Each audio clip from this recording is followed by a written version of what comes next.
नमस्कार, मी आहे doctor Sandeep Bhawde, heart plus hospital Jalgaon आणि भुसावळ.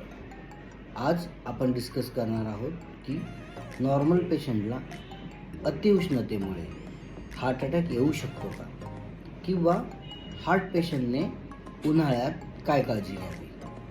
आपण बघत आहोत की जळगावमध्ये तापमान जवळजवळ 45 डिग्रीच्या वर चाललं आहे. इव्हन पूर्ण महाराष्ट्रात तापमान हे 40 ते 45 डिग्रीमध्ये दिसत आहे. एक नॉर्मल माणूस जो उन्हामध्ये काम करत असतो त्याचं पाण्याचं प्रमाण शरीरातलं कमी होत जातं आणि त्यामुळे रक्त थोडं घट्ट होण्यास कारणीभूत असतं. अशा वेळेस जर आधी ब्लॉकेज असतील तर त्याला अचानक रक्त क्लॉट म्हणजे गाठ बनून ती हार्ट अटॅकमध्ये कन्वर्ट होऊ शकतो किंवा लकवा येऊ शकतो.